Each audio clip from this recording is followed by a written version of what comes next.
Hello and welcome back to your weekly transits. This is Carrie Astro Breeze. And oh boy, I want to give you some really good stuff, some stuff you can use today. And we don't have a lot of different things this week. Actually, it's kind of like this next little while, but we have some really, really potent energies.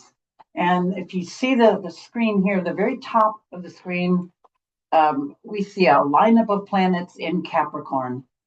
Disregard the MC, it's just where the actual midheaven is. And then we have Pluto on the outskirts over here in Aquarius, which you'll see as the planets are moving forward, right? They're going to go from Capricorn into Aquarius. So we're going to see this lineup just march over this area for a couple of months.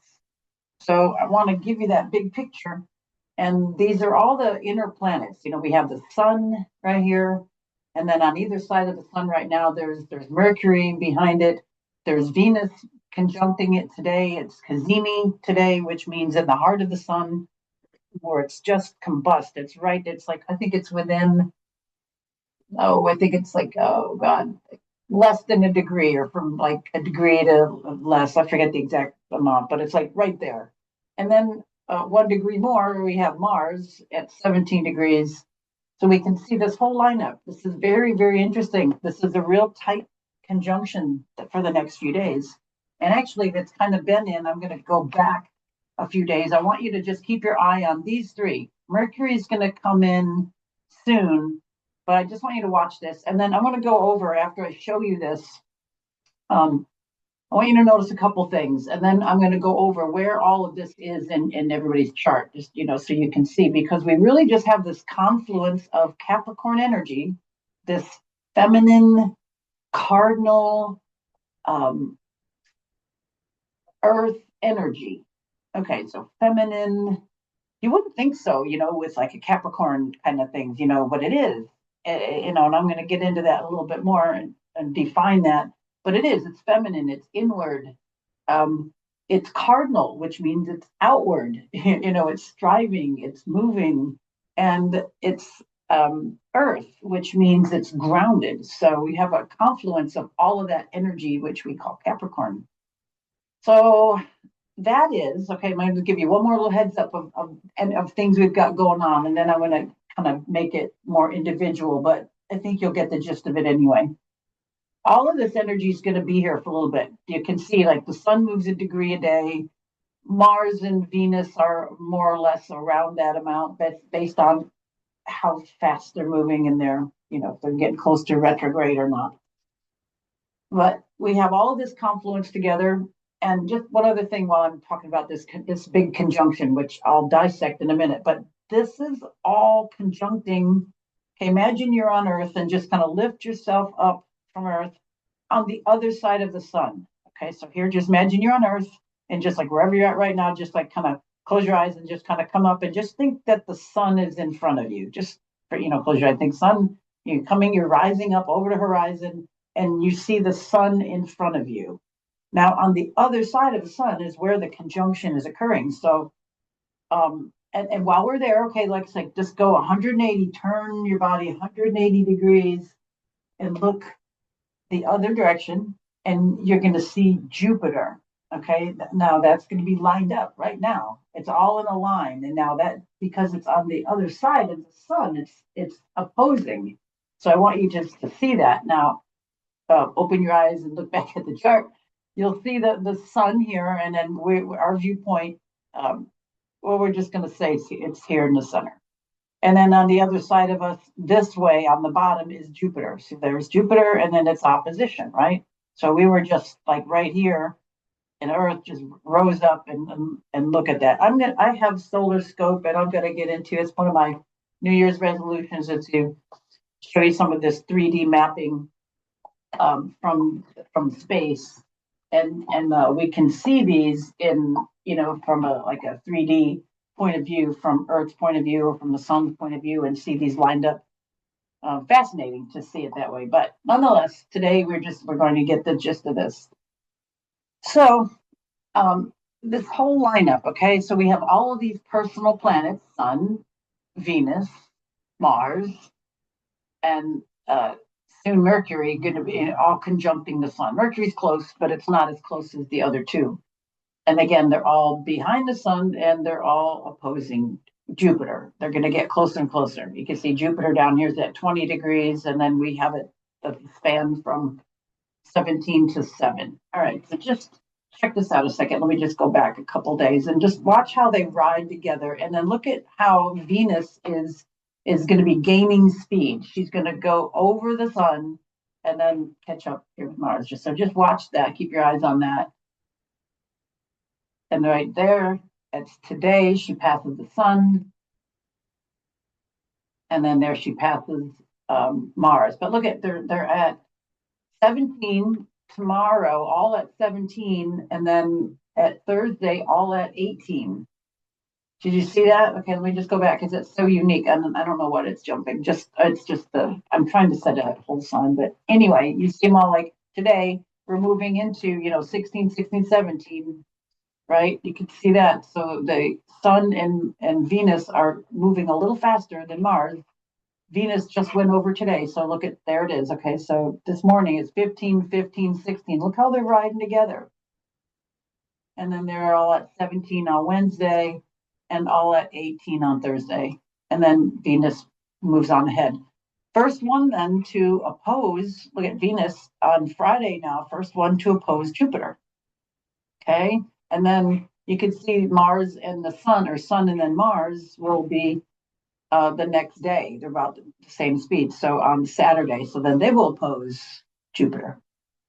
Okay, so that being said, let me give you a little bit of highlights on that. So things you can take home. Here's my notes here. Okay, so just to give you a little bit more idea, a couple things. First of all, Capricorn right now is like the big energy, right? Capricorn is all about being solid, being responsible. It's a sign that's about work. I should say solid in that it's like it's stick to itness. It's not wishy-washy. Put it that way. It's responsible. It's structured. It's focused on long-term goals. Okay, so that's a really big Capricornian concept happening right now. So the stellium is just really all of them clustered together. Stellium means clustered together. And Venus, we know, is to deal with relationships, money, and anything we value, what we value. Venus value. The sun is our core identity, our focus, our ego, who we are, the space we take up in this world, what we're, kind of the vehicle we're driving around. And Mars is our drive, our action, our motivation. It's like our engine. You got a 4-speed, you got a 6-speed, you got 8-speed, you got a diesel. What kind of engine you got? That's Mars, right?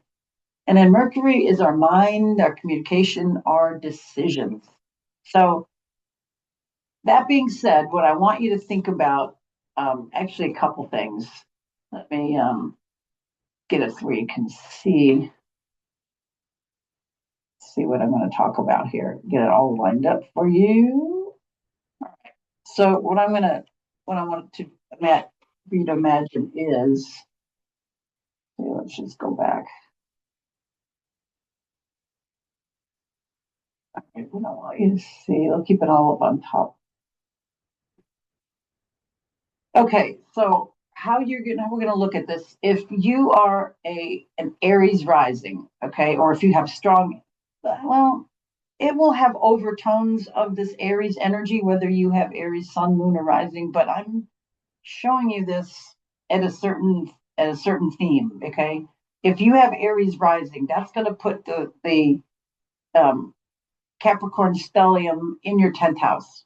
Now I'm setting this to 0 degrees. This is whole sign because it seems to fit better when you're talking about more broad strokes. If I'm wanting to use like Placidus, or I'm going to get different house cusps, it's going to be more psychological. It's really more personal, because then we'll see psychologically how it affects you. Whereas we see if I have it at the whole sign, we'll see the area of life that where it's resonating with you. So again, if you're an Aries rising, it's going to be resonating in your 10th house. Hold on, get my other notes. So if we have stuff in Aries 10th house, then its whole focus is going to be on 10th house career, reputation, life direction, authority figures. So it's basically lighting up your career, your public image, how people see you. It makes it a real moment professionally.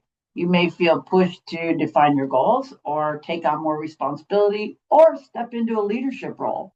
This is the time that you can commit to something long term or restructure how you're seen in the world, because the 10th house is how people see you, and kind of act like the CEO of your own life. If you have Taurus rising, okay, it's going to be in your 9th house. See, the stellium is all in your 9th house there. So the 9th house is all about higher learning. It's all about beliefs. It's about publishing. It's about travel. It's about the grass is greener. It's, looking over and beyond. And it's, if you have Taurus rising, this energy is going to be in your house of beliefs and expansion. It's your Jupiter house. You'll be called to get maybe more serious about, Capricorn, about what you truly believe in. Maybe nail down what you are spiritually or philosophically or even politically. So this can also be a great time to commit to a course of study, a certification, or a big teaching or publishing project.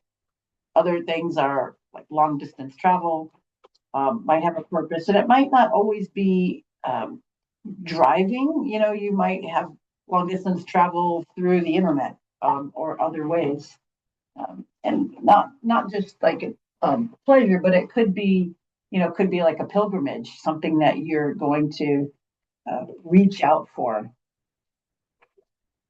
If you have Gemini rising, this is all going to put the stellium in your 8th house. My notes keep jumping. Sorry. So your 8th house, you've got all of those hidden, deep, shadowy, inner. It's you have other people's money. You've got taxes. You've got things that are hidden, things that maybe you didn't want to, deal with. Maybe, what else would I say? Bear with me 1 second.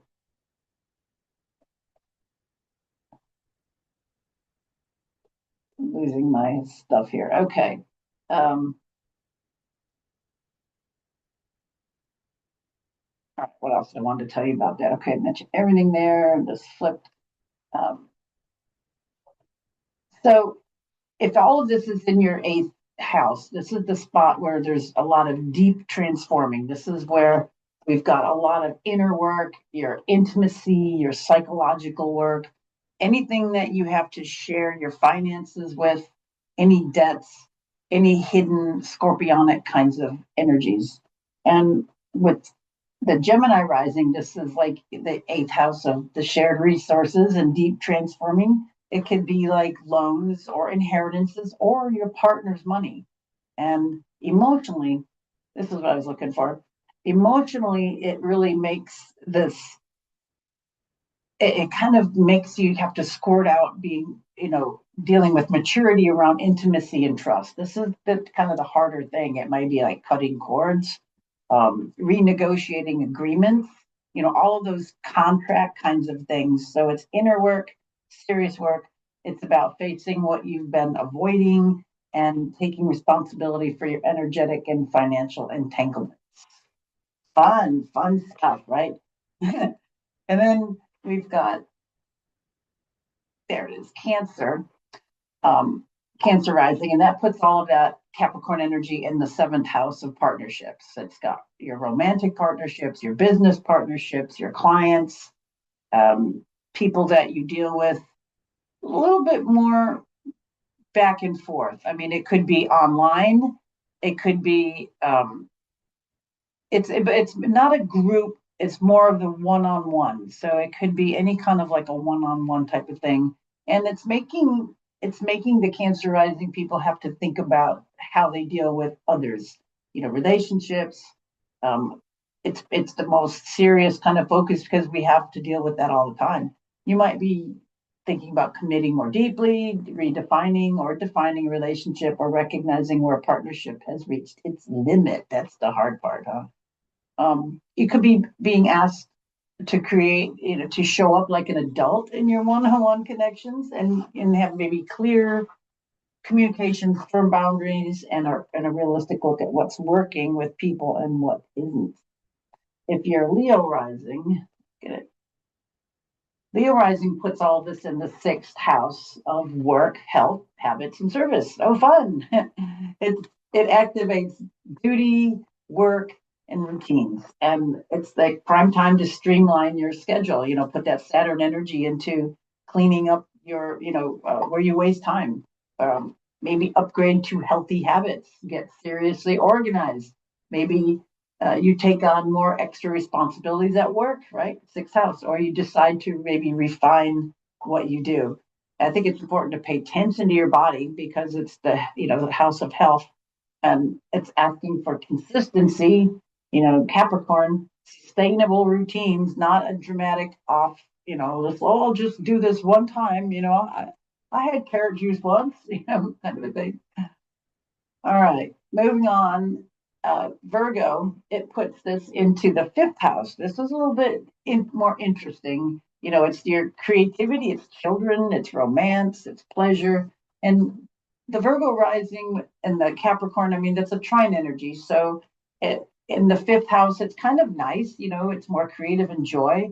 Fun gets a little serious edge, though. You might be encouraged to build something with your talents. Maybe a great time to commit to a creative project, maybe take romance more seriously, or define what you really enjoy doing. Um, with Capricorn here making you a little bit responsible, pleasure might look like discipline practice, showing up consistently for your art or your kids or your passion, that stuff that you really want to do, that fifth house stuff.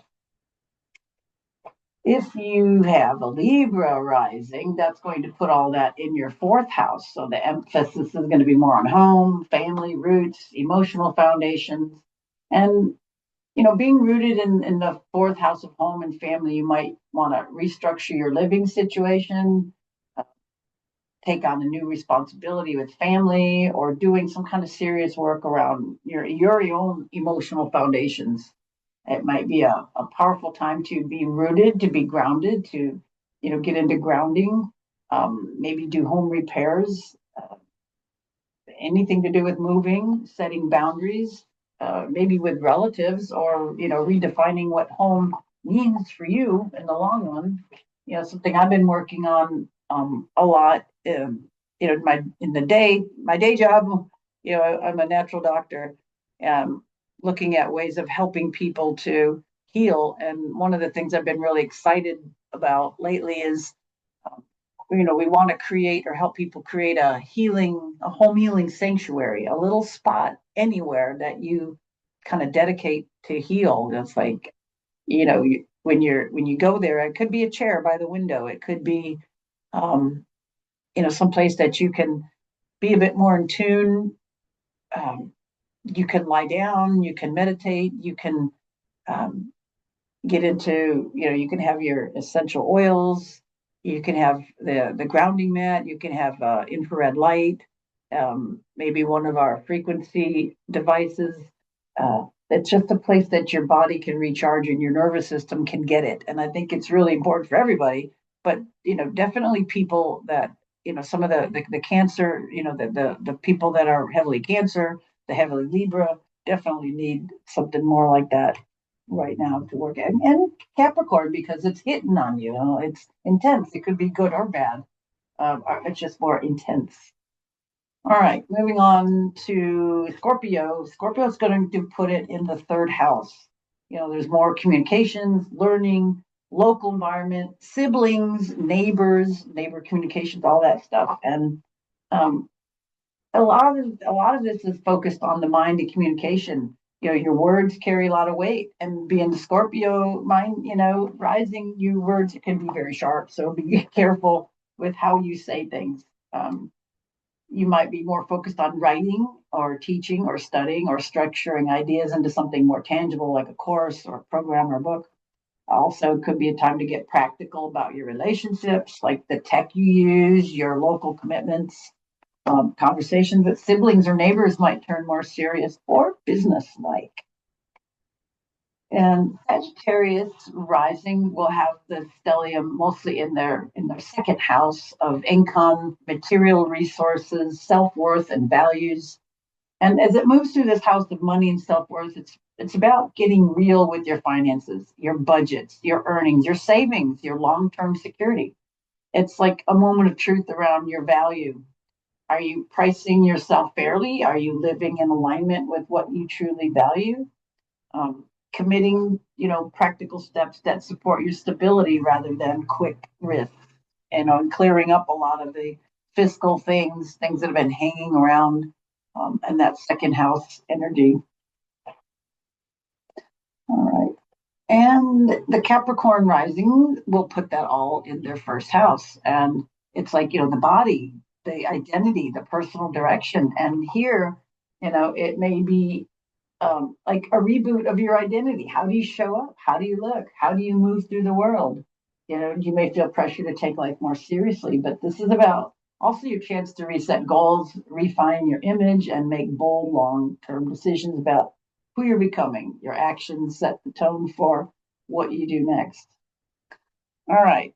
That all being said, it's a kind of overview. You can get into it more, but again, each of these houses, depending on your rising sign, that group of planets is very strong there. It's going to resonate in those areas. And again, I just gave you a brief overview for everybody. All right. Now, one other thing I want to show you today, let's just go bring it back around up here. I like it up on top so you can see it better. Close enough. Okay. Another thing that we have that we'll be moving into this week is this opposition. And the opposition will be the same for everyone, but the things that I just went through, think about that is the heavy part of the stellium. But then what we have on the opposite side is our Jupiter. Our Jupiter is in Cancer. Very interesting because Jupiter in Cancer, it's exalted there, right? It loves to be there. And then interesting about this grouping up here. There's Mars in Capricorn, and it's exalted there. It loves to be there. So both of those, when they oppose each other, they both are in their exalted place. So that's kind of interesting. All right. Let's see. What I want to tell you. Okay, so in opposition now, this is, we've got to kind of just get a little bit of that. I'm going to just kind of hit the opposition, but think about the axis of where this is in your chart. Is it the first house, seventh house? Is the second house versus eighth house? So each of those things I want you to think about, it's like the Sagittarius rising, all that Capricorn energies in their, in their second house. So that means that the Jupiter would be in their eighth house. So that's that push-pull in that area. So again, Capricorn, work, duty, structure, productivity, adult-like behavior. Jupiter and Cancer is like that expansion of feeling, family themes, emotional security, it's nostalgia, and it's retrograde, which means that it's more inward, that a lot of that is more inward than outward right now. So it's like we got this massive pile up in Capricorn, Sun, Venus, Mars, and Mercury, all about business, goals, getting it together. And all of that is standing directly across the sky from big ass Jupiter, right? In Cancer, exalted there, which is amplifying our emotional life, our family story, our need for safety and comfort. And this is like a cosmic tug of war between being productive and being nurtured. Mm-hmm. And I think we, as human beings, kind of get into this Capricorn part. I think we really get into being the business, the structure, the doers, rather than the nurtured, nurturing yourself.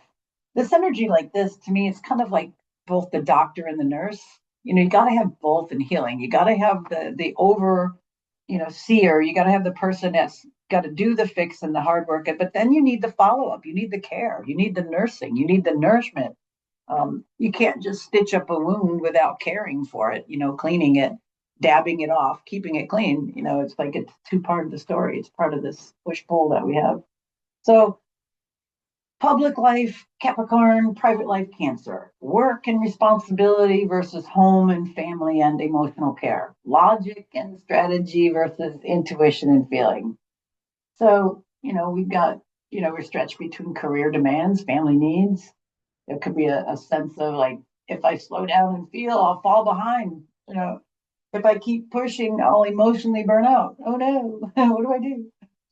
So it's like um, some of the things we got to kind of do. It's like our shadow expressions are like overworking to avoid feelings. Uh-oh, right? Oh, I've got all this to do. I'm going to barrel through my work so I don't have to confront my feelings. Ooh. How about emotional outbursts or drama when needs have been ignored for too long? Oh, yeah. It's like, okay, when people blow up, when people can't take it anymore, they've been stifling and putting stuff under the rug for too long. Whose fault is that? None of us. How about self righteousness? Like, I know what's best for everyone, and for everybody's energy, like Jupiter clashes with I know what's realistic, Capricorn, right? It's like, Jupiter orders everybody the pizza that it wants, and Capricorn just wanted just plain cheese. Okay, let's look at planet by planet, kind of what each opposition can feel like. And then you can think in your chart where this opposing energy is, think about where the Capricorn it is, and then where it is opposing that Cancerian energy. Okay, so the sun in Capricorn opposite Jupiter in Cancer. Um, it's. I was going to say something else about that. I mean, it's just naturally a moon kind of thing. Anyway, it highlights a conflict between your role and your responsibilities and your emotional truth. You might realize that the identity you've been performing in the world doesn't fully match what your heart needs. Ooh. There's a push to grow in both areas. Own your ambition, but don't abandon your inner child. It's like you have to. For me, it's kind of like keeping the rhythms of the sun, right? We all ignore that. We want to burn the midnight oil.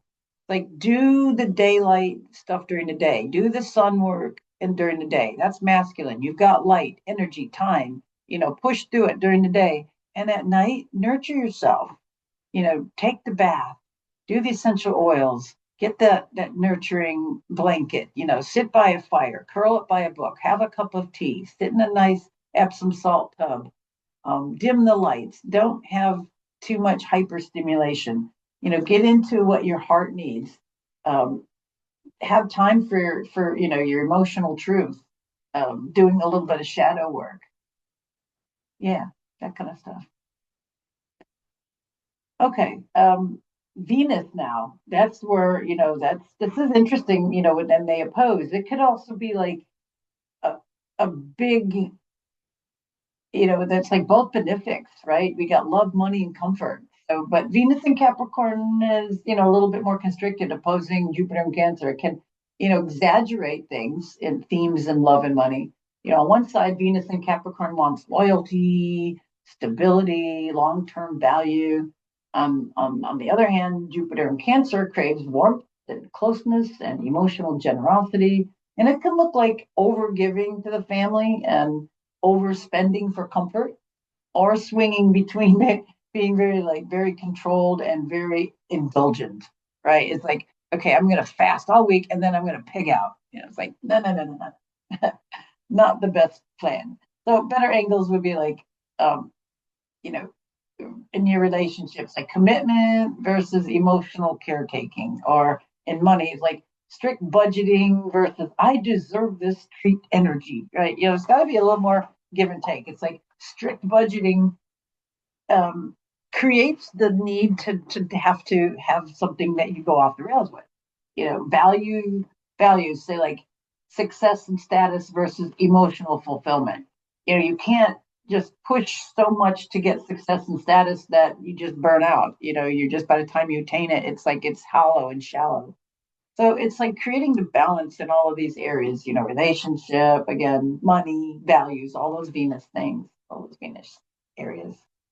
Now, the interesting one where these are both exalted is the Mars and Jupiter, because they both like to be where they're at. Mars loves to be in Capricorn, Jupiter loves to be in Cancer. So we've got what action versus like what emotional impulse. So Mars in Capricorn is more strategic, it's disciplined action, and it's opposite Jupiter in Cancer. The risk is overdoing it, maybe pushing too hard or working too long, driving yourself, unprocessed, maybe looking at feelings or wanting to prove something, maybe prove something to the family or to your past. It can also bring out like big motivations, having a lot of big energy, big push on something, big motivation, but it can also be burnout and overreaction if you're not pacing yourself. So this is what I was saying. I think if we pay attention to these rhythms, the circadian, the biological rhythm of the sun every day, and try to be more with the sun, up with the sun and down with the sun. I mean, it doesn't have to be exact, of course, but trying to be more on that flow and more light early in the day, when the sun is coming up, to bring more light into your eyes, to have, the stimulation of your pineal gland.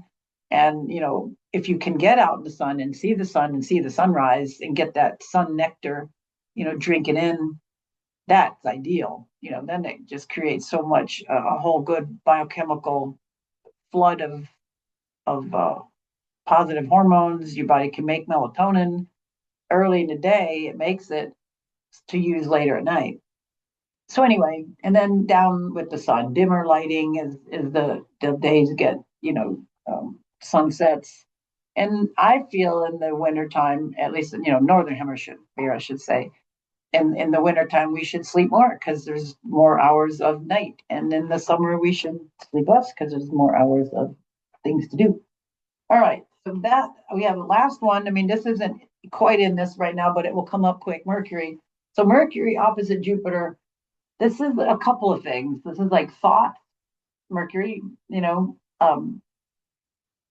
Capricorn, and then versus the gut feeling, right? So we've got Mercury in Capricorn is more practical and serious. It's, opposite Jupiter. So it's like the mind tries to stay logical while the gut is shouting emotional truth. It's like, no, I hate this. No. And your mind is going, that's fine, I'm fine. And your gut's going, oh, no, it's not. Those can show up as like, overthinking or overfeeling, the tendency to overpromise, exaggerate, or talk big about plans that may not be fully grounded yet. It could also be exaggerating or lying or bloviating or over the top kinds of stuff. So some things maybe, serious business like talk versus emotional heart on the sleeves conversation. Those might be a couple of things that come out, as those extremes. Also like spreadsheet type logic versus what feels safe and nurturing. We've got that dichotomy too as well, that Mercurial in Capricorn, it's got to do it by, spreadsheet, got to do it. Logic like this, and then Jupiter in Cancer is like, no, but we need to feel safe and nurtured and loved and comforted, and then we got information overload versus intuitive knowing. So weave that in a little bit with the Jupiter's retrograde right now. It's like a lot of this is more inner. We're taking this stuff in, we're working this stuff out. Figuring it out. Couple things, and then I want to wrap it up for today. Be careful with, like, I don't want to say like the low road, or watch for like overworking and then collapsing into emotional eating, like comfort binges, guilt for taking time off, or guilt for not taking time off. That's a no-win mentality. Trying to parent everyone instead of owning your own feelings. That's a the backseat emotional driver, right? what we'd like to do, the high road is like emotional responsibility. What we want to aim for is, acknowledging your feelings. Your feelings are valid. And, it's like, I am responsible for how I express them, right? And then boundaries that care, saying no in order to protect both your work and your inner peace. Like, there's a graceful way of saying no. It's like, I hear you. I would love to, but if I do that, I'm gonna do a shit job. I'm gonna sacrifice myself. I'm gonna be no good to you. So, I'll that you got to just be honest, or it's like, rather than saying yes and piss down your leg and do a shitty job. Um, that's a hard one sometimes, because you feel obligated to say yes, but I think we just need to say why no might be a better option and feel okay about that. Um, Pretty much it. I think that's about all the things that we can always go more into it, but that's basically the energy, of this week. This is the heavy part. One other thing, when the moon, right at the end of the week, Friday, oh, let's go back a day. Friday, yeah, early. It's like late. Yeah, it's like early Friday. When is this? Like in the morning. Okay, East Coast. So like early Friday morning, the moon moves into Libra. So Friday and then Saturday and early Sunday morning. So we have most of the weekend. We've got the whole weekend that the moon is going to be in Libra. Okay, that is going to be squaring both of them, right? This is going to be squaring the Capricorn stellium and squaring the Jupiter in Cancer. So it may be a little bit more dicey because now the moon, which is it's like it wants to be in Cancer, but it's like squaring. It's where it wants to be, and it's squaring the sun here, so it's gonna be in a little funky place. It's like the midpoint of that. It's a kind of an interesting thing. Squares, if you think about a square as being a midpoint, it maybe makes it a little easier because it's kind of the middle. I mean, it's not always, but well, it's easy to think about that way because it's, if you've got the opposition, the square is no matter what either orb, it's going to be in the middle of that. So it's the balance point, maybe. If there's the opposition, right? If there's nothing on the opposition, it's just a square. But again, squares create, they're challenging, but they're dynamic. They create edges, they create structure. It'd be hard to build a house without having things square and level.